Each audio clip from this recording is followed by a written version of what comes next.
In the busiest trauma center in San Diego, Nurse Rachel Holt has spent 2 years being invisible by choice. The ER director treats her like a number, someone to fill shifts, absorb pressure, and stay out of the way. She keeps her head down, her scrubs wrinkled, and her past buried so deep that some days she almost believes it herself. Then a SEAL commander arrives on a stretcher with 3 gunshot wounds and eyes that are still wide open, and in the split second their gaze meets, Rachel does something no ordinary nurse would ever know to do. 3 fingers folded, wrist turned up, a signal used only by those who have pulled men back from the edge of death under enemy fire. The commander freezes, the trauma team stares. But it's the ER director, who was about to dismiss her one more time, who sees the SEAL's reaction and realizes, with a cold shock he can't explain, that he has never once asked who this woman really is. If this story is already pulling at something in your chest, hit like, drop a comment telling us where you're watching from, and subscribe so you never miss what happens next. These are the stories that remind us that the most extraordinary people are often the ones standing quietly right beside us. The call came in at 2:47 a.m. 3 GSWs, 1 blast injury, SEAL team, ETA 4 minutes. Rachel Holt was already at the trauma bay doors before the radio finished crackling, not because she was assigned to it, because her body moved before her brain gave permission. That was the part she hated most. She stood near the supply cart and kept her hands busy counting gauze packets. 8, 9, 10. It was something her therapist had suggested once, counting things, grounding herself in the physical world when the other one tried to pull her back. It worked most of the time. Tonight, with the helicopter rotors already cutting through the dark outside, it wasn't working at all. Holt. She turned. Doctor. Philip Graves stood at the center of the trauma bay with the particular posture of a man who had never once questioned his own authority. 52 years old, Harvard Medical, Chief of Emergency Medicine at Harborview Trauma Center, San Diego's busiest Level 1 facility. He had a way of saying her name that made it sound like a diagnosis. Go cover triage intake. We've got incoming and I need experienced hands on the floor, not a float nurse taking up space in my trauma bay. Rachel held his gaze for exactly 1 second. Then she nodded, picked up her clipboard, and walked toward the intake corridor. Behind her, she heard him say something to the resident beside him. His voice low, but not low enough. Something about placement decisions and wasted resources. The resident laughed softly. Rachel didn't stop walking. She had learned a long time ago that silence was a form of discipline. The intake corridor was fluorescent lit and smelled like antiseptic and old coffee. A man in his 60s sat near the wall holding a bloody towel to his forearm. A woman in a yellow coat was crying quietly into her phone. A teenager with a split lip stared at the ceiling with the vacant expression of someone deciding whether to be angry or afraid. Rachel moved through them efficiently. She checked the man's forearm. Laceration, non-arterial, would need sutures, but not immediately. She flagged the teenager for neurocheck. She crouched briefly beside the woman in the yellow coat, touched her shoulder once, and told her in a calm and steady voice that someone would be with her in less than 3 minutes. The woman blinked, said thank you, kept crying, but slower. Rachel stood and noted everything on her clipboard. That was what she did. She moved through chaos without adding to it. She kept her footprint small. She had spent 2 years perfecting this particular kind of invisibility, and she was very good at it. Outside, the helicopter touched down. She didn't look toward the bay. She made herself not look. Then the doors blew open. 4 Navy SEALs came in fast and loud, 2 of them on their feet and the other 2 on stretchers. They were still in full kit, partially. Tactical gear cut away in sections. 1 man was conscious and talking. 1 was not talking at all. The medic running beside the first stretcher was calling out numbers in a voice that had no room for anything except information. Rachel stood at the edge of the corridor. She told herself to stay exactly where she was. Her eyes moved to the man on the first stretcher without her permission. He was big, 6'2" at least, even horizontal. The remains of a plate carrier were still strapped across his chest, The front panel shattered. 3 wounds visible from where she stood. Upper left chest, right lateral abdomen, left thigh. His skin was the color of old paper. His systolic was probably somewhere in the 80s if he was lucky. His eyes were open and scanning the ceiling with the slow, deliberate movement of a man who had trained himself to stay conscious through pain that would have ended most people. Rachel recognized the scan, not the medical emergency. The scan, the way his eyes moved. Corners first, then center, then corners again. Assessment protocol. Even half dead and bleeding through 3 sites, this man was counting exits and identifying threats. She knew that scan because she had done it herself in places where stopping to look around meant you didn't come home. She stayed in the corridor. Dr. Graves swept into the trauma bay with his team. She could hear his voice through the open doors, controlled, precise, directing traffic with the confidence of a man who was genuinely excellent at his job and knew it. Whatever else Philip Graves was, he was not incompetent. He had saved lives in that room. She had watched him do it. She just had not watched him do it on a patient who needed what this patient needed. She heard the numbers coming out of the bay. Systolic 84, heart rate 122. Oxygen sat 91 and dropping, 91. She counted gauze packets again. 11, 12, 89. She moved 2 steps closer to the bay doors without deciding to. Inside, Graves was calling for a chest tube setup. The left chest wound was the priority. She could hear him reasoning through it out loud, which is what he did when he was teaching and performing simultaneously. Left chest, probable hemothorax, decompress and drain. Correct sequence. She would have done the same. Except she stood in the doorway. Nobody noticed her. They were all focused on the table, except the man on the table. His scanning eyes found her in the doorway. They stopped. Rachel felt the recognition before she processed it. A drop in temperature at the base of her spine. Something old and specific waking up in her nervous system. She didn't know this man, but he knew something about her. She could see it in the way his eyes locked and held and did not let go. The way a man holds a fixed point when everything around him is chaos. He wasn't looking at her the way patients looked at nurses. He was looking at her the way operators looked at each other across a room full of people who didn't know what they were looking at. She should have looked away. She should have stepped back into the corridor and counted more gauze and waited for this shift to end the way every other shift ended, quietly and without incident. Instead, without fully deciding to, she brought her right hand up to her sternum. 3 fingers folded inward, wrist turned slightly. Not a gesture anyone in the room would have recognized as anything other than someone adjusting their shirt. The man on the table closed his eyes once, slowly, then opened them. His left hand, which was hanging off the edge of the stretcher, moved. 2 fingers, folded, then flat, received. Rachel's chest compressed around something she couldn't name. His sats are dropping.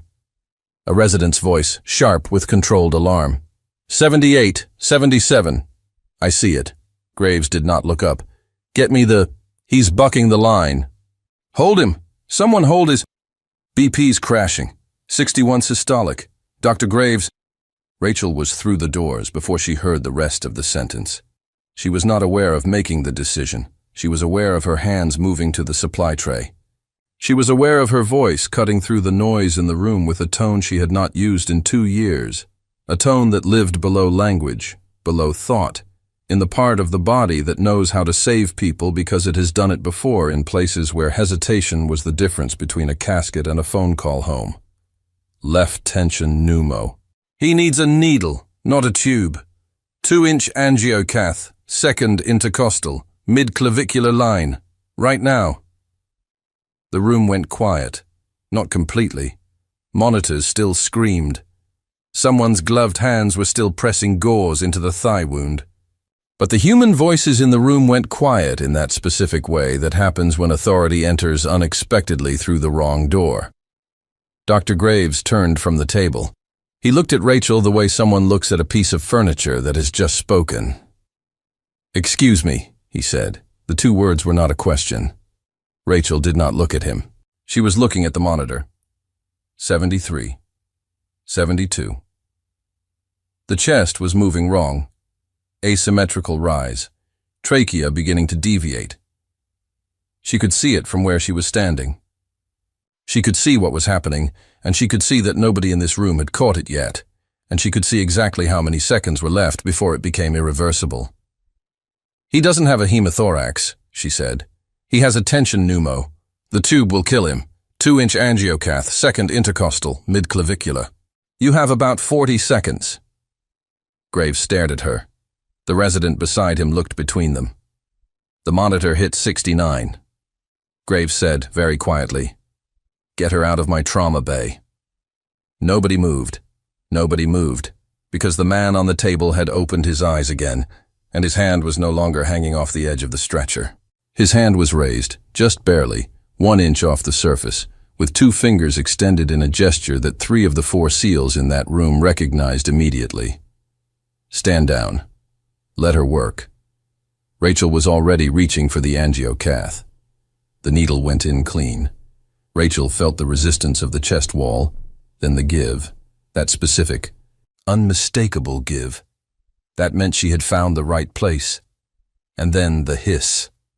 Loud enough to hear over the monitors, loud enough to hear over the silence of every person in that room who had stopped breathing.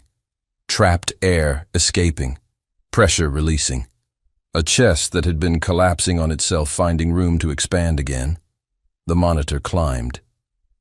71. 74. 78. Nobody spoke. Rachel held the angiocath steady with 2 fingers and watched the numbers with the particular stillness of someone who has done this in conditions where the only light came from a headlamp and the ground was shaking. Her hands did not tremble. They never trembled when it mattered. That was the thing about her hands. The trembling was for the quiet moments, for the break room at 3 in the morning, for the drive home when there was nothing left to focus on. When there was a patient in front of her, her hands became something else entirely. 83, 86. The resident exhaled audibly. Someone at the back of the room said nothing, but Rachel heard the sound of a person's weight shifting. The small, involuntary movement of a body processing something it doesn't yet have words for. 89. 91. The man on the table breathed. Not the shallow mechanical effort of someone being kept alive by machinery and momentum. An actual breath, chest rising with intention, ribcage expanding the way it was designed to. His color began its long journey back from gray. His heart rate, which had been climbing desperately toward its own ceiling, began to ease downward. 114, 109, 104. Rachel stepped back. She placed the used angiocath on the tray. She stripped her gloves. She did not look at Dr. Graves. She looked at the seal on the table, and for one moment, just one, brief enough that no one else would have caught it, something passed between them that had no clinical term. Recognition, not of names or faces, of something older than that. Then she looked at the floor, and the moment was gone. "Thigh wound needs a junctional tourniquet," she said, addressing the room in general, addressing no one specifically. "Combat gauze first, pack it tight, then tourniquet 2 inches above the wound. Mark the time on his forehead. His abdominal wound is low velocity. It can wait for imaging. Stabilize in that order." She turned toward the door. "Stop." Graves's voice. She stopped. Not because she was afraid of him. Because she had been stopped by voices in darker places than this, and she had learned that stopping first cost nothing, and that what came after the stop was always more important than the stop itself. She turned. Philip Graves was a tall man, 6 feet, maybe an inch more, with silver at the temples and the posture of someone who had spent 30 years being the most important person in every room he entered. He was looking at her now with an expression she had not seen on his face before. Not anger.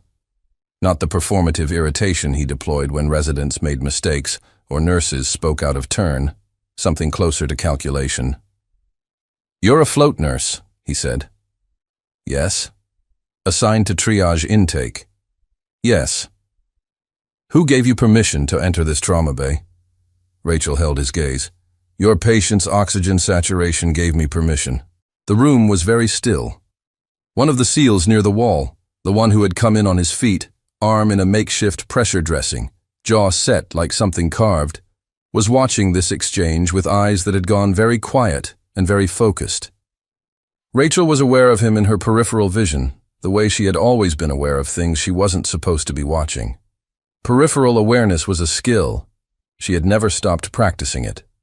Graves took one slow step toward her. I want your badge number and I want your supervisor's name, and I want both of those things before you leave this room. Jennifer Okafor, Rachel said. Night shift charge nurse.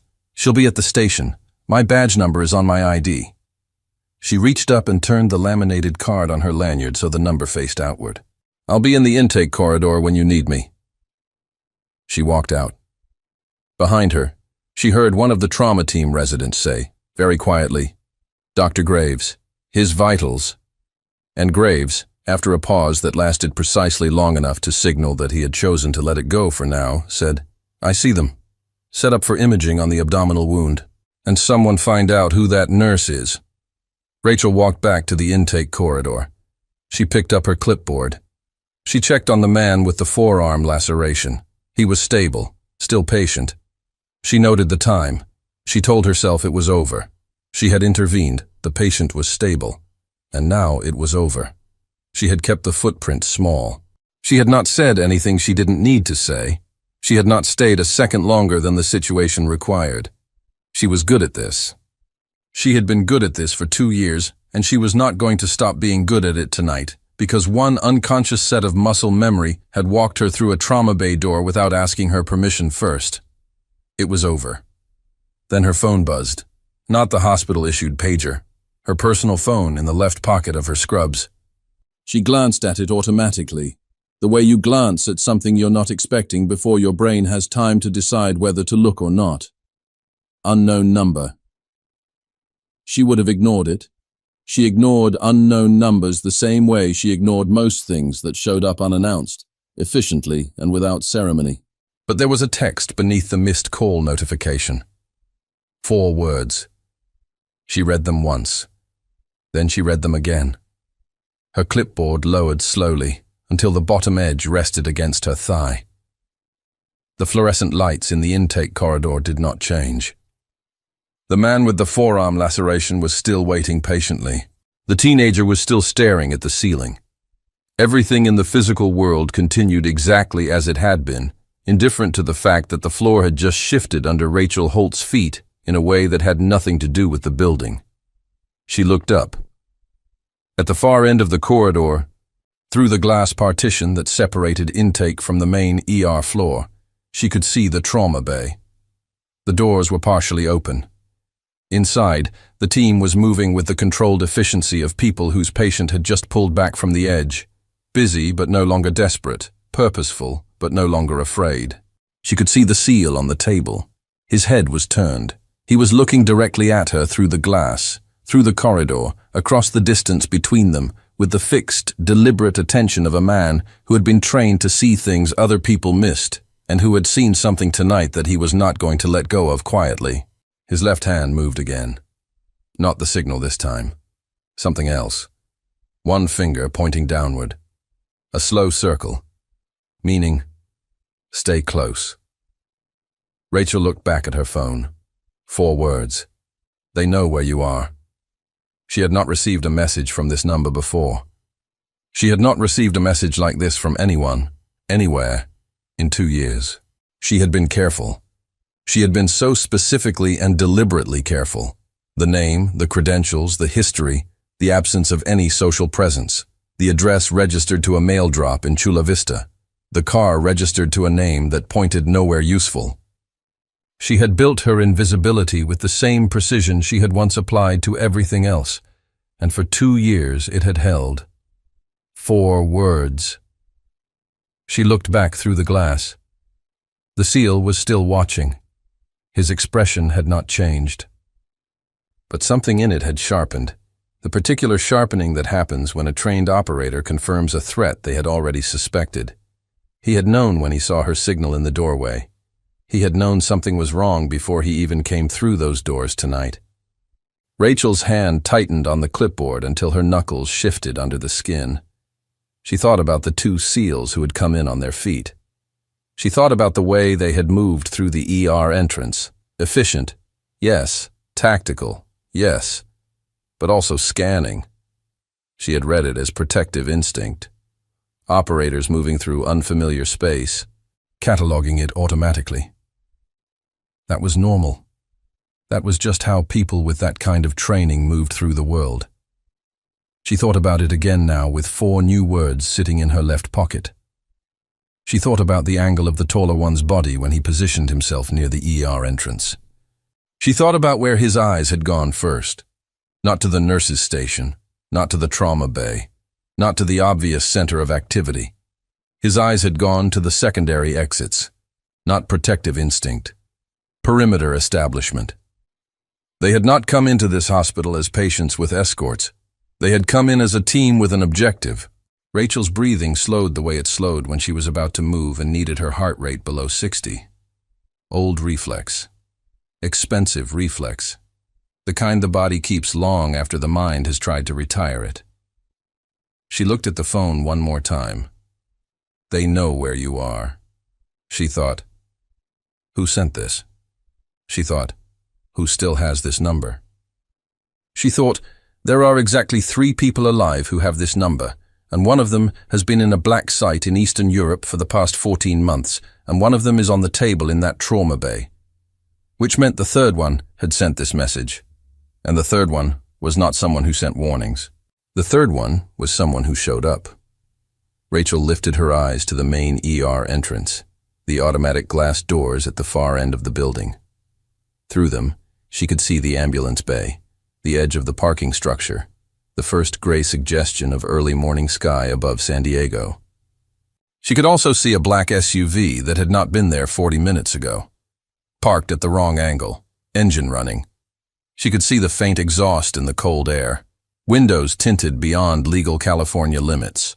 Not press, not family, not law enforcement, because law enforcement announced itself differently. Her phone buzzed again. Same number. One word this time. Run. Before we go any further, because what just happened in that trauma bay is only the beginning, take 10 seconds right now to hit like, leave a comment telling us where you are watching from, and subscribe so you do not miss what comes next. Thousands of people are following this story tonight, and your support is what keeps these voices alive. Do not let this one end without you. Rachel Holt did not run. She had learned a long time ago that running was the wrong first move. Running was visible. Running was loud. Running was what people did when fear took the wheel, and fear was the most expensive passenger you could carry in a situation like this. She walked. She walked the way she had walked through a market in Kandahar in 2019 with a broken radio and a man bleeding through a field dressing under her jacket. Steadily, unhurriedly, like someone who belonged exactly where she was and had nowhere more urgent to be. She walked back to the nurse's station, set her clipboard down, and opened the supply cabinet with the key on her lanyard. She counted 3 seconds, looked left, looked right, noted positions. 2 SEALs near the trauma bay entrance, 1 at the main ER doors. 1 still on the table. The SUV outside had not moved. She closed the supply cabinet. Jennifer Okafor, night shift charge nurse, was at the station with a coffee she wasn't drinking and a phone she was staring at with the expression of someone managing 4 problems at once.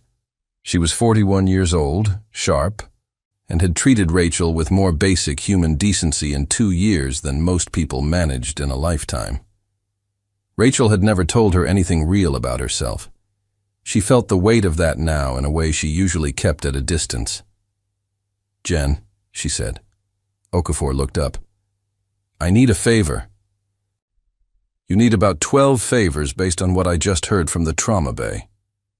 Okafor set down her phone. "Graves is filing a conduct report. He called it interference with active trauma management." Rachel absorbed this without expression. "I need you to pull the last hour of external camera footage. Parking structure, ambulance bay, main entrance." Okafor stared at her. That's a security request. I know. I'm asking you anyway. A pause. Okafor was reading her face the way people read faces when they're deciding how seriously to take something. Rachel let her read. Rachel. Her voice had changed, quieter. What's going on? I'm not sure yet. That's why I need the footage. Are you in trouble? A 2-year-old question with a much older answer. Pull the footage, Rachel said. Please. Okafor held her gaze for another 3 seconds. Then she turned to her terminal and began typing. Rachel moved back toward the intake corridor, but slowly this time, using the path that ran along the interior wall, the one that gave her a sightline to both the main entrance and the trauma bay without putting her in the center of anything. She was mapping the hospital the way she had been trained to map every space she entered. Exits, choke points, sight lines, cover versus concealment. The difference between the two mattered more than most people ever needed to know. Cover stopped bullets. Concealment just hid you. The hospital had very little of either. Inside the trauma bay, the team was preparing the SEAL commander for imaging. She could see through the partially open doors. His vitals on the monitor were stabilizing, color returning to his face, the particular alertness of a man who was hurt, but not dying, reclaiming territory from the particular vacancy of a man who had been close to both. He was talking to the resident now. Short sentences. She couldn't hear the words, but she could see the shape of the exchange. Questions, answers, the resident nodding, writing. The taller SEAL near the entrance was not watching the trauma bay. He was watching her. She stopped walking and turned to face him directly. He was 6'4", 240, somewhere in his late 30s. Beard cut close, eyes the color of seawater in winter. The arm that wasn't in the pressure dressing was crossed over his chest in a posture that was casual enough to read as resting and tense enough to read as ready to anyone who knew what ready looked like. He held her gaze. She held his. Neither of them spoke for a long moment.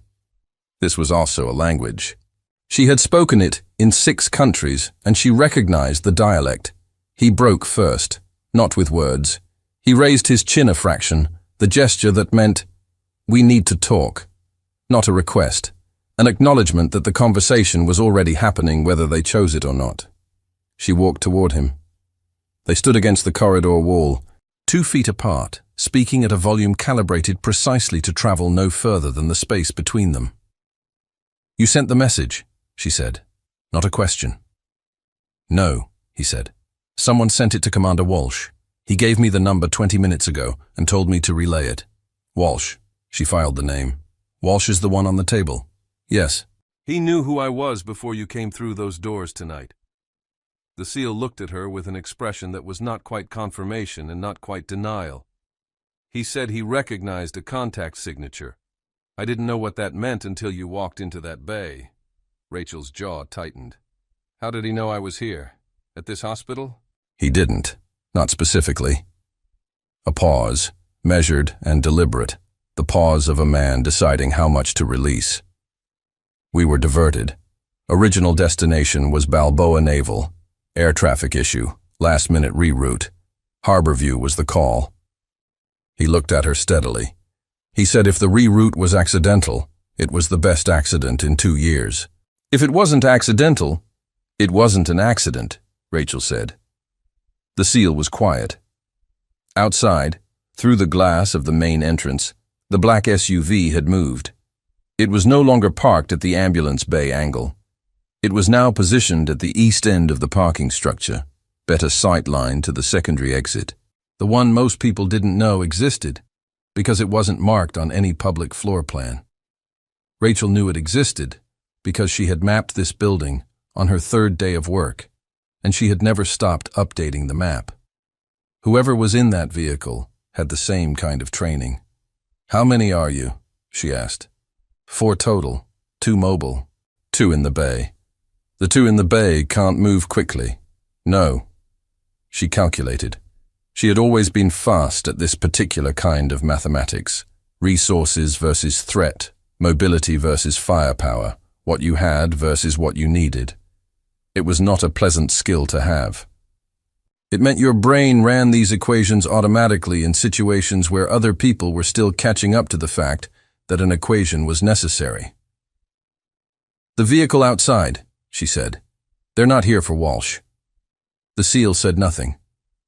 "They're here for me." He met her eyes. That's what Walsh believes. The corridor felt smaller than it had 60 seconds ago. The fluorescent lights were the same. The man with the forearm laceration was the same. The teenager had finally been taken back for his neurocheck, which was one less variable. Everything was exactly the same as it had been, and nothing was the same at all. Rachel thought about the 4 words. She thought about the SUV's position relative to the secondary exit. She thought about the fact that Walsh had been rerouted to this specific hospital on the night that a vehicle with no business being here had appeared in the parking structure at 3 in the morning. She thought about what that level of coordination required. It required someone who knew she was here before Walsh did. It required someone with access to hospital diversion protocols or the ability to influence them. It required resources. "Who knows about this location?" she asked. Not the hospital. Her specific identity, her cover, her placement at Harborview. The architecture of the life she had built in 2 years. The SEAL shook his head. Walsh didn't say.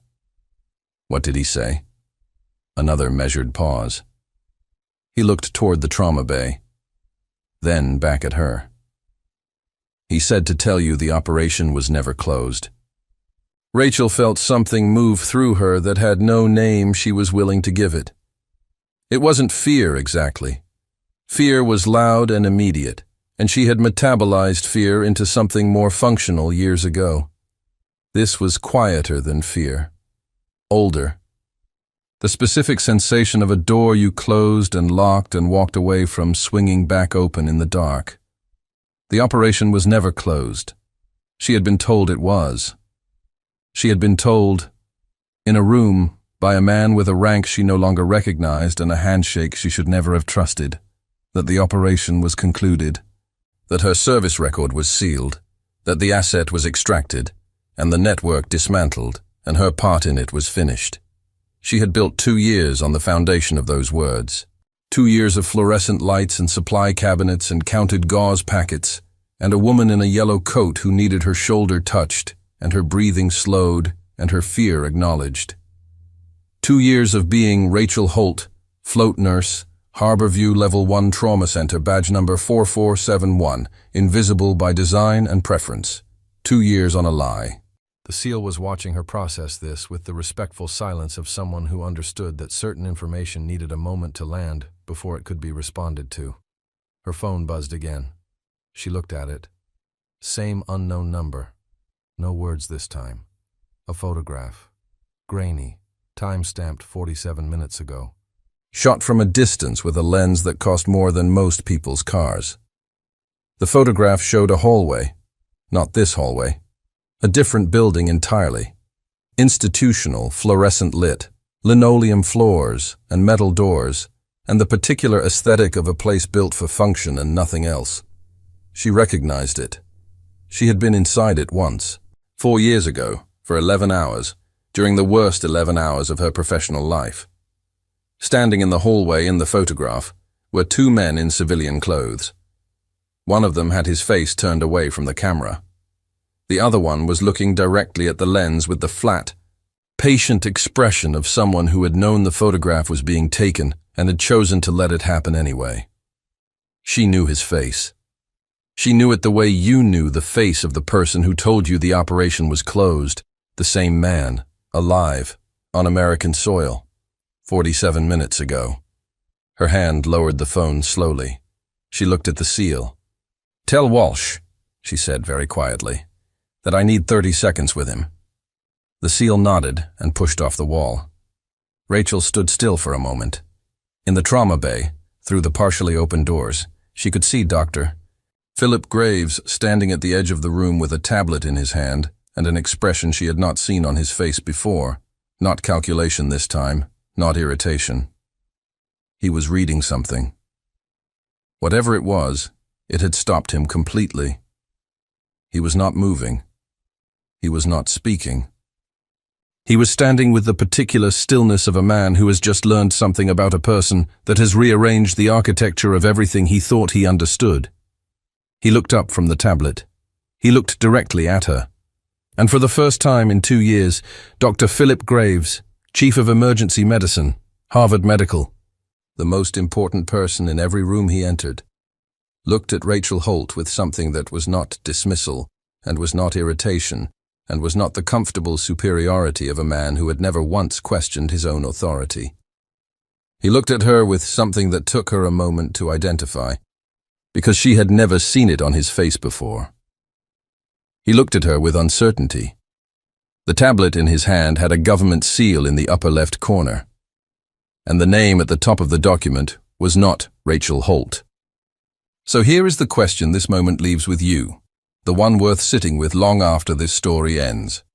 If the person next to you every single day was carrying something extraordinary in silence, and you had spent that entire time treating them as invisible, what does that say about the way we decide who deserves to be seen?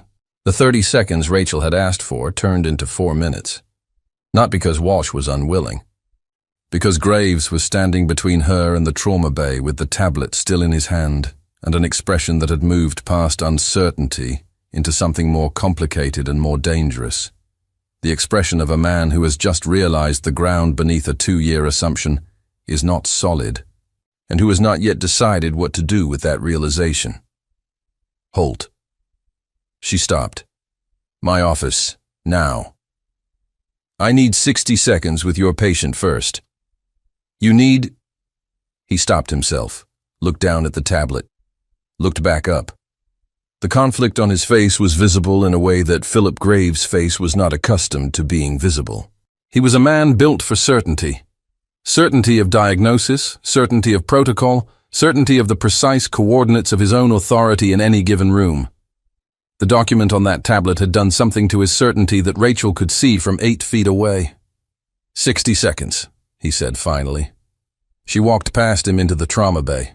Walsh was propped up slightly, the head of the stretcher raised enough to take the pressure off his chest. Someone had cut away the remaining tactical gear. He was in a hospital gown now, which on a man his size looked like a decision made by someone who had tried their best with the available materials. His color was better. His breathing was measured and deliberate, not labored, controlled. He was managing his own pain the way people managed pain when they had done it before and knew the technique. The resident was gone. The trauma team had stepped back to the periphery of the room, occupied with monitors and documentation, and the careful business of not appearing to listen. Rachel stopped at the side of the stretcher. Walsh looked at her. He had dark eyes, brown so deep they read as black in the trauma bay lighting, set in a face that had been through weather and time and at least 2 conversations with the wrong end of a firefight. He was in his mid-40s, she estimated. He had the bone structure of someone who had been large his whole life and had spent that life making use of it. Sergeant Major Rachel Voss, he said. Her name. Her real name. She had not heard it spoken aloud in 2 years, and it landed differently than she expected. Not like a wound exactly, more like a scar that had been pressed on, present, specific, undeniable. She said nothing. I'm Commander David Walsh, SEAL Team 8. His voice was low and direct. I know who you are. I know what you did in Ankara. I know why you disappeared, and I know what you were told when you did. He paused, took a breath that cost him something. Everything you were told was a containment measure. I know that now, she said. The operation ran for 14 months after you were pulled. The network wasn't dismantled. It was restructured. His jaw tightened. 3 assets are dead. 2 more are missing. The man who told you it was over. The man in that photograph. He's been running the restructured version from the inside. The fluorescent lights hummed above them. He's here, she said. In San Diego. He's been here for 6 days. We believe he knows your location. Not just the city. The specific hospital. He's been building a picture of your cover for at least 3 weeks. Walsh's eyes held hers with the steady attention of someone delivering information that required the recipient to stay functional. The reroute tonight was not accidental. Someone in the diversion chain has been flagged. We think he moved the reroute specifically to flush you, to see if you'd surface, how you'd react, whether your training was still intact. Rachel was quiet for a moment. He got his answer, she said. Walsh almost smiled. It didn't quite form, given the circumstances and the GSW and the general situation, but it was present in the lines around his eyes. He got his answer. Why you? She asked. Why is SEAL Team 8 running a counterintelligence operation inside a civilian hospital? We're not. We were coming back from a training evolution in Coronado. The reroute was the operation, not ours. His. Walsh shifted slightly and controlled the reaction to the pain of shifting. My involvement is personal. One of the assets who disappeared was my communications officer. He was in Ankara the same month you were. Rachel absorbed this. His name, Walsh said, was Specialist Daniel Cross. She looked at him. Something moved across her face that she did not fully suppress. It was brief and specific, the expression of someone hearing a name connected to a memory they had filed somewhere they don't visit. I knew him, she said. I know you did. He was a good operator. He was a good man, Walsh said, and the distinction was not accidental. He has a daughter. She's 9. She lives in Oceanside with his sister. He looked at Rachel steadily. He's alive. We believe he's alive. But we don't know for how long. The trauma bay had gotten very quiet. The monitors continued their patient work. Someone near the door was pretending to review a chart. Rachel looked at the tablet in Graves' hand. She could see it from where she stood, the government seal, the header. She looked back at Walsh. What does the document say? The short version. Walsh took a careful breath. Sergeant Major Rachel Ann Voss, Air Force Pararescue, 38th Rescue Squadron, 8 years active duty, 4 years attached to Joint Special Operations Task Forces in Afghanistan, Iraq, and Eastern Europe. Decorated. Technically listed as separated from service 2 years ago, under administrative closure. He paused. The document also says the administrative closure was fraudulent. Your separation was never authorized. On paper, you never actually left. Rachel stood very still. On paper, Walsh said quietly, you are still in. The implications of that settled over the trauma bay like weather. Still in meant the cover she had built was not a retirement. It was an unauthorized absence from a service record that had never been properly closed. It meant the 2 years she had spent becoming invisible had happened inside a frame she hadn't known was there. It meant the man in the photograph who had told her she was free had not freed her at all. He had simply moved her off the board and left her there face down for the day he might need to use her again, or eliminate her. The two options were not very different from where he was standing. There are people who want to bring you back in legitimately, Walsh said. People above my pay grade who have been looking for you since they found the falsified paperwork 8 months ago. And there are people who would prefer that you don't exist long enough to testify about what happened in Ankara. The SUV outside, Rachel said. Second category. She nodded once. Slow, deliberate. How many? At least 4 in the vehicle. Possible secondary team. We don't know the full number. Walsh looked at her with an expression that was direct without being theatrical. I want to be honest with you about something. Go ahead. My team is too mobile, 2 in this room. One of the 2 in this room is me, and I am currently non-mobile with 3 wounds and a chest that was almost a closed case 20 minutes ago. A pause. We are not adequate coverage for this building.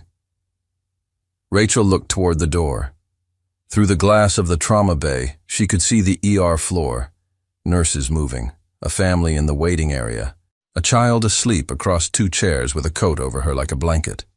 She could see the intake corridor, where the man with the forearm laceration had finally been taken back. She could see the nurses' station where Okafor was working the terminal and occasionally glancing up with an expression that had been slowly narrowing for the last 20 minutes. She could see all the people in this building who had no idea. A hospital at 3 in the morning was not an empty building, it never was. There were patients in rooms down every corridor. There were families in waiting areas. There were staff who had come to work tonight to help people and had no part in anything that was about to happen. That was always the thing about this kind of situation. It never arrived in an empty field. It always arrived somewhere full of people who deserved better than to be in the same building as it. The child in the waiting area, Rachel said, sleeping in the orange coat. Walsh followed her gaze through the glass. Yes. She stays in this building. Yes, he said. She does. Rachel turned back to him. She thought about 2 years of counted gauze and clipped answers and carefully managed invisibility.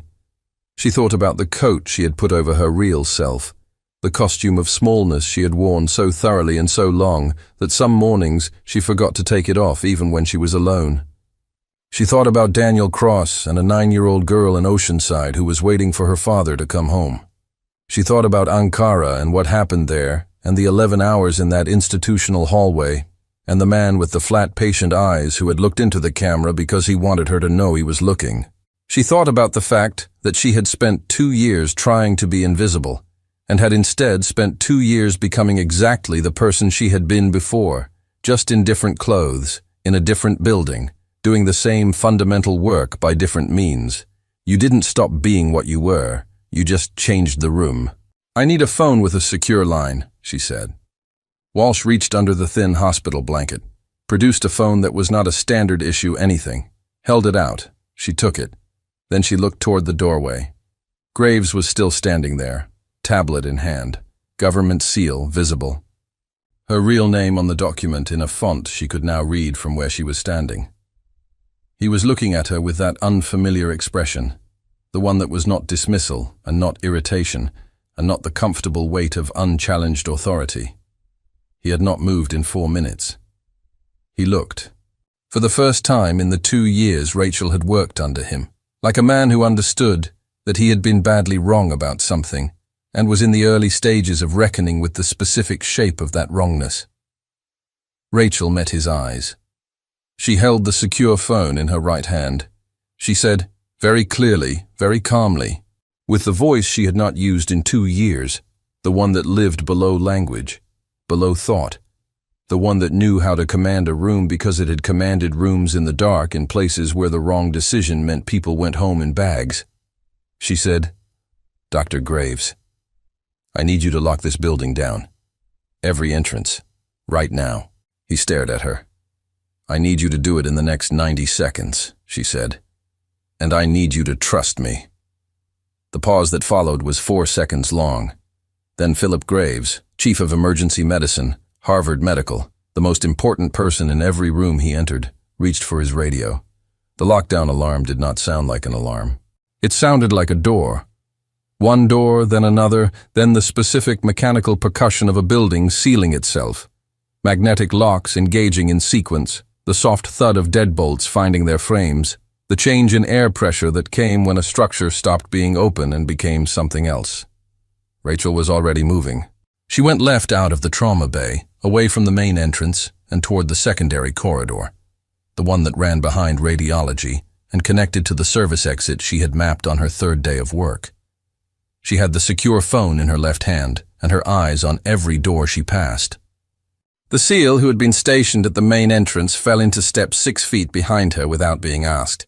She registered him the way she registered useful things, noted, filed, accounted for in the ongoing calculation. Name, she said, not turning around. Petty Officer Marcus Teal. How's your arm, Teal? Functional. Good. They moved through the corridor. Rachel's scrubs were the wrong clothes for this. She was aware of that the way you were aware of weather, factually without complaint, adjusting for it and moving on. She had done more with worse. She stopped at the junction where the service corridor met the back stairwell, listened. Silence from the stairwell. Not natural silence, the kind of silence that happened when something was controlling its breathing on the other side of a door. She put her back against the wall, held up one finger to Teal. He stopped. He was good. No wasted movement, no questions, no noise, She counted. 3 seconds. The door opened. The man who came through it was dressed as a hospital maintenance worker. Grey uniform, ID badge, tool belt. He was 5'11" and moved with the specific economy of someone who had trained the civilian softness out of himself a long time ago. His eyes went to the corridor first, which was the wrong order. A real maintenance worker's eyes would have gone to the floor, or the walls, or the reason he had opened the door. His eyes went to the corridor because he was clearing it. He saw Rachel. He had approximately 1 second to process what he was seeing before Rachel closed the distance between them with the efficiency of someone for whom this was not a decision, but a sequence, removed the tool belt with a motion that leveraged his own reach against him, and put him against the wall with his wrist at an angle that communicated, without words, that the next movement he made would be the most expensive one of his evening. He went still. "How many?" she said. He said nothing. She adjusted the angle by 4 degrees. 3, he said. 2 at the east exit, 1 on the roof access. "Who sent you?" "Nothing." "I already know who sent you," she said. "I'm asking you to confirm it." A pause. Then, "Hargrove." The name landed in Rachel's chest like a coal. Hargrove. Not the name on the photograph. Not the man with the flat, patient eyes who had told her the operation was closed. A different name. Older. Further back. She kept her face still and her grip steady and her voice completely level when she said, "Richard Hargrove. Yes. He's been dead for 3 years." The maintenance worker turned his head as far as the wall pressure allowed and looked at her with an expression that was part defiance and part something she recognized as involuntary honesty. The expression of a person about to say something they know will change the shape of the room. "No," he said. "He hasn't." Rachel stood very still. "Richard Hargrove, Deputy Director of Special Operations, Joint Task Force 7, the man who had recruited her, the man who had designed the Ankara operation, the man whose funeral she had not attended because she had been in a safe house in Prague watching a live feed of it at the specific instruction of people who told her his death had to look real to protect the people he had burned. She had believed them. She had believed them because the alternative, that the funeral was not a cover story for an asset in danger, but a cover story for something else entirely, required a degree of institutional betrayal that her mind had not been willing to fully construct at the time. She constructed it now in approximately 4 seconds. Hargrove had not been burned. He had not been in danger. He had staged his own death, restructured the network under new cover, and spent 3 years building something she hadn't been meant to see. The operation was never closed because Hargrove was the operation. He had always been the operation, and she had been his loose end. "Where is he?" she said. The maintenance worker's jaw tightened. She adjusted her grip again. "He's in the building," the man said. Rachel felt the floor shift for the second time tonight. Not outside. Not in the parking structure.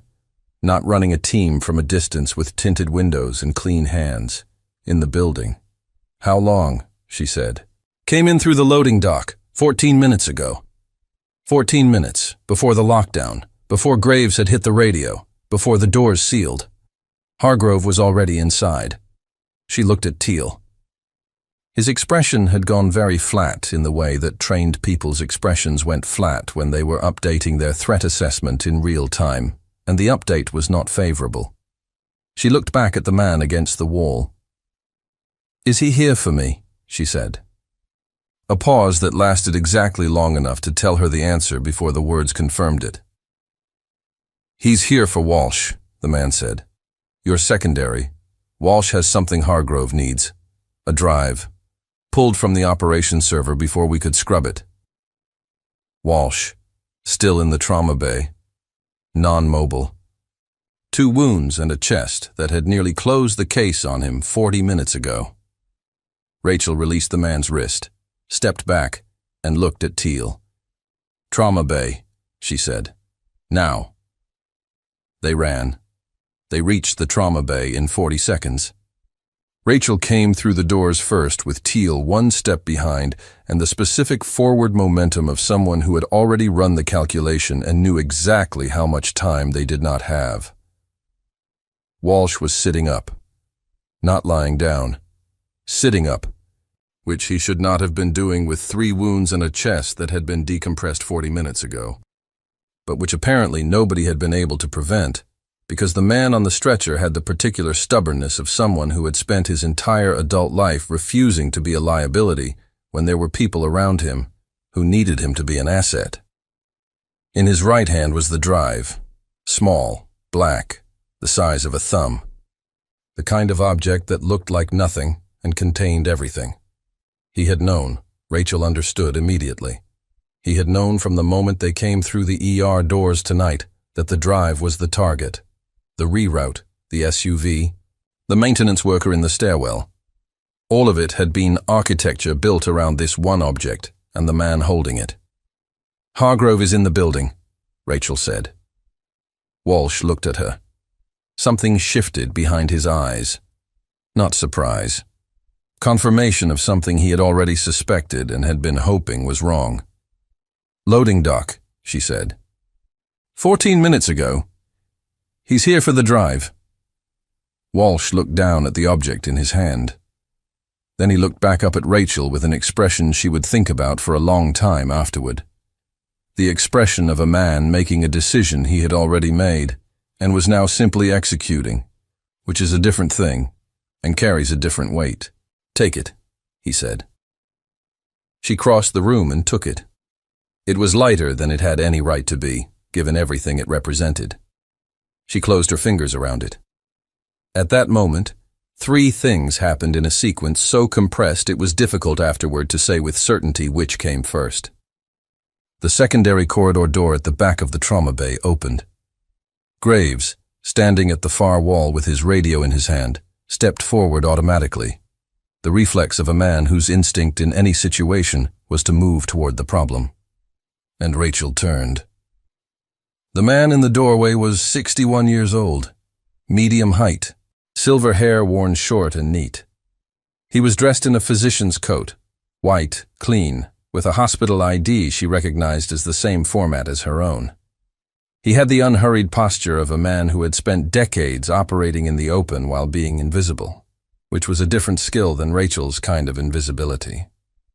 Her invisibility was about smallness. His was about permission. The way authority, when worn correctly, made people look past you rather than at you. She had not seen Richard Hargrove's face in 4 years. He looked exactly the same. He looked at the drive in her hand. He looked at her face. He said, with the particular calm of a man who had rehearsed many versions of this moment, "Rachel." "Sir," she said. The word came out before she could stop it. 2 years of practiced smallness, and 4 years before that of genuine deference colliding in her throat. She heard it and hated it, and filed the reaction away for later. He took 1 step into the room. Teal shifted behind her. Hargrove's eyes moved to Teal with the brief, thorough assessment of someone cataloging a variable, then returned to Rachel. "I need the drive." "I know. This doesn't have to be complicated." "It's already complicated," she said. "It became complicated when you let me believe you were dead.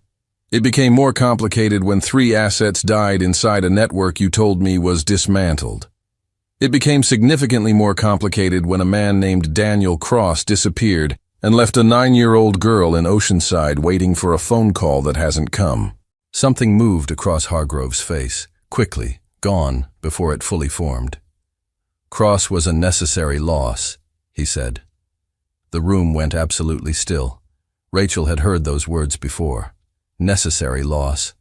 She had heard them in briefings and debriefs, and the specific vocabulary of people who managed operations from sufficient distance that the losses were always someone else's to carry. She had never been the one speaking them. She had always been one of the people standing close enough to the necessary losses to carry them home. "Where is he?" she said. "That's not information I'm prepared to." "Where is Daniel Cross?" Hargrove looked at her steadily. In his eyes was the expression she had identified in the photograph, flat, patient, the gaze of a man who had decided long ago that his own judgment was the only relevant authority in any room. He's alive. He's contained. When this operation concludes, his situation will be evaluated. Evaluated, she repeated. That's correct. Rachel looked at the drive in her hand. She thought about everything on it. 14 months of restructured network data, 3 dead assets, 2 missing ones, the fraudulent paperwork that had kept her invisible and kept him protected. The architecture of a betrayal large enough that its full shape was still coming into focus. She thought about Graves behind her, who had locked down a hospital at 3 in the morning because a float nurse he had dismissed for 2 years had asked him to trust her. She thought about Okafor at the nurse's station, pulling camera footage because something in Rachel's face had told her it mattered. She thought about the child in the orange coat, asleep across 2 chairs in the waiting area. She thought about Walsh on the stretcher, sitting up with 3 wounds because he refused to be a liability. She thought about Cross. She thought about his daughter. She thought about what it meant to be 9 years old and waiting. She held out the drive. Hargrove's eyes moved to it. Something shifted in his posture, the slight, involuntary release of tension that happened when a person saw the conclusion of a long effort finally arriving. He took 1 step forward. Rachel's hand turned. She looked at Teal. Teal already had his phone out. "It's transmitting," she said. Hargrove stopped. She had held the drive long enough. Walsh's secure phone in her other hand had completed the transfer before she had crossed the trauma bay. A backup she had initiated the moment the drive touched her palm. The moment she understood what it contained and what it meant and what she needed to do with it before anyone took it from her. The drive itself was now irrelevant. Everything on it was already somewhere else. Hargrove understood this. She watched him understand it. The calculation running behind his flat, patient eyes. The realization arriving in stages, each one closing a door that would not reopen. "Rachel," he said. "No," she said. Federal agents came through 3 separate entrances 40 seconds later. She had not called them. Walsh had, from the stretcher, in the same window she had been transmitting the drive. They had been staged outside the building for 9 minutes, waiting for confirmation. The operation, for the first time, was actually over. Graves stood against the wall of the trauma bay and watched federal agents secure a man in a physician's coat, while a float nurse in wrinkled scrubs handed a drive to someone in a suit and spoke in a language that was precise and authoritative and entirely unlike anything he had heard from her in 2 years. He looked at her differently now. He would look at her differently from this point forward. She could see that already, the recalibration happening in real time on his face. She had seen it before. It was what happened when people updated their understanding of someone they thought they knew. She didn't feel what she had expected to feel. She had imagined, in the abstract way you imagine things you never expected to actually happen, that this moment would feel like something being released. Like a breath held too long finally leaving the body. She had imagined it would feel clean. It did not feel clean. In the weeks that followed, the formal record was corrected. Her separation papers were voided. The administrative closure was opened and examined and found fraudulent in 17 separate particulars. People above Walsh's pay grade contacted her with the careful language of institutions attempting to repair damage while simultaneously not acknowledging the full cost of it. She was offered reinstatement, full rank, back pay, a commendation that would be added to a file that would be classified for 30 years. She declined the commendation. She accepted the rank and the correction of the record because Cross's daughter deserved to know her father had served under a system that at least tried in the end to tell the truth.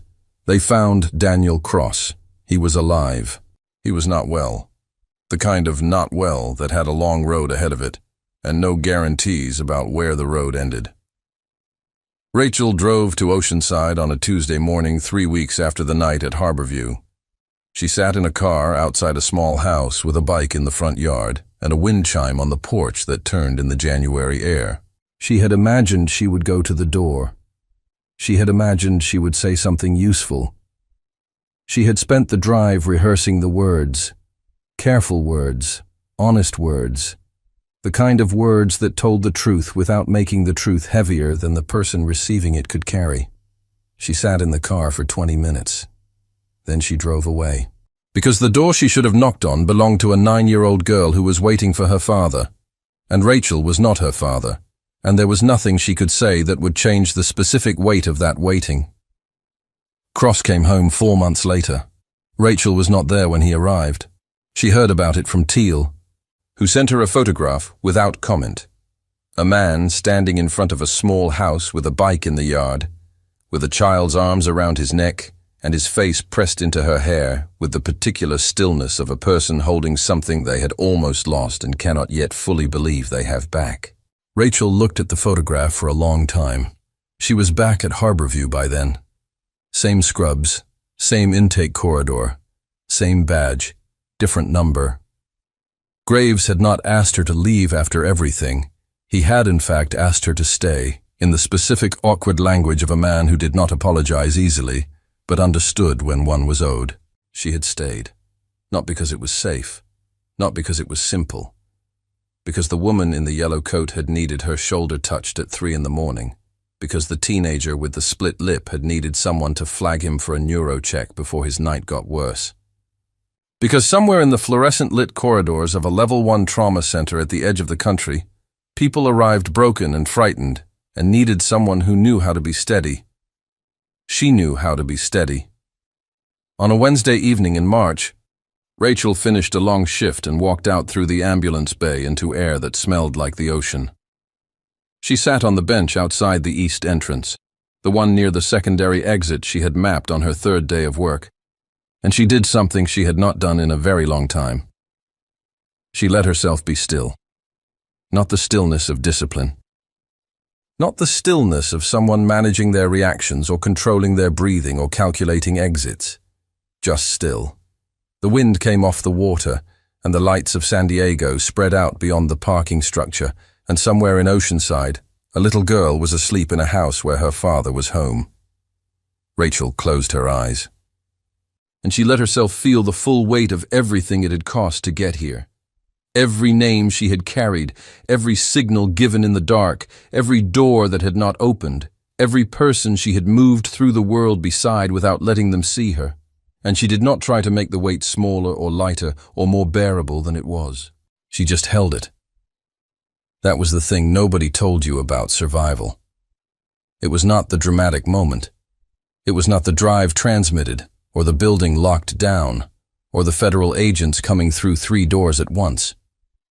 It was this: the bench outside the east entrance on a Wednesday evening, the ocean air, the weight that did not go away, and the quiet, stubborn decision to carry it anyway.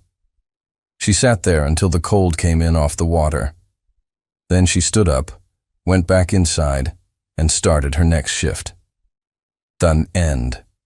If this story moved something in you, if Rachel's silence, her weight, and the way she carried it without asking anyone to notice stayed with you, take a moment right now to hit like, leave a comment telling us what you felt in that final scene, and subscribe so you never miss what comes next.